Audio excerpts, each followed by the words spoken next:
continue to try to sort this race out. Caution. Yellow is back on the track. We got a major crash through the tri-oval. Car on fire coming to the line right here in front of us. It's Ted Musgrave's car, front and rear. And Bonnett's car is also involved in the incident. There are 4 or 5 cars that have crashed here in the tri-oval. There is Neil Bonnett's number 31, torn up front and rear. The Musgrave car is torn up. He's told his crew that he is okay. You're in Neil Bonnett's car. After it took a serious hit, you see the crew coming out, some of the safety crew coming out to that car. There's the 55 of Musgrave. Fireman Rod Johnny on the spot to put that fire out because it was right in the fuel cell area. Lap 131. Bonnett's car lies in the grass just at the bottom of the track as you exit pit road.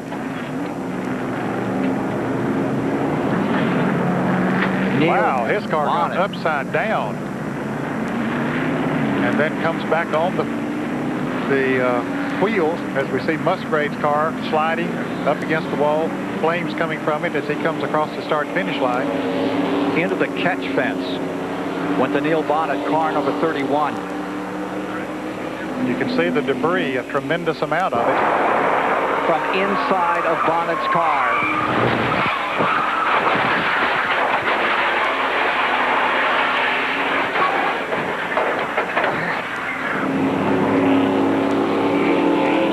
Wow, that's the kind of lick that Neil didn't want to take, but look at him, he's crawling out of it. That's good news. All right. Neil Bonnet, okay. Last race, 1990. A life-threatening crash at that time. He said, I have to come back. I've got to run it one more time. Didn't want the doctors to tell him he had to quit. He wanted to do it on his own. Taking a look back at this car number 31, which is the car that Earnhardt had driven in the Firecracker 400 down at Daytona. Neil looks okay.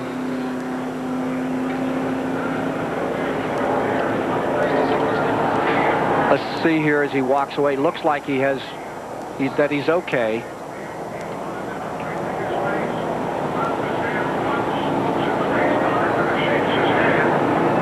Let's listen and look again. Neil Bonnett's incident.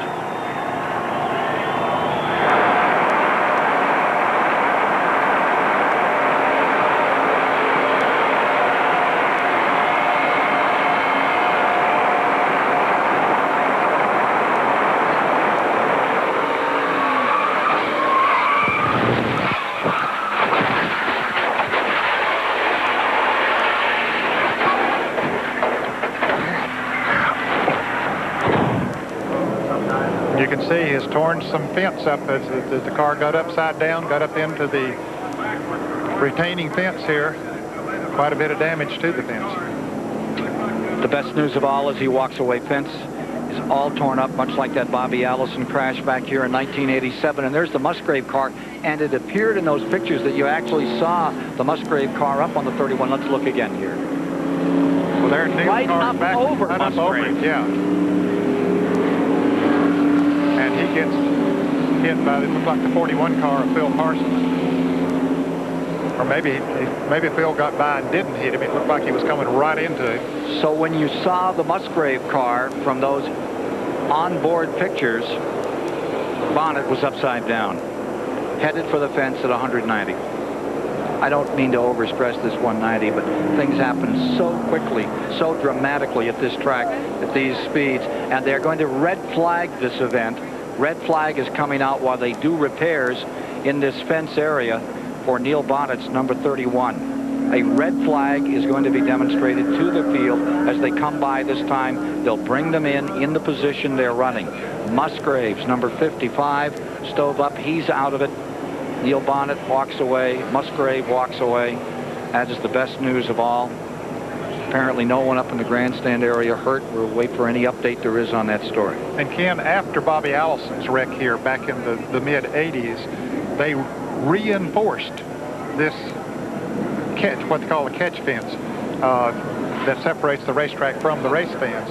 And thank goodness it has been reinforced, because it held him. And you can see it there, those cables that run along the parallel to the wall itself have been added over the years, and they certainly did their job here. But there is a red flag on the track. This will come at lap 135. We'll be getting a word from Neil Bonnett in just a moment after this hair-raising moment at Talladega, Alabama.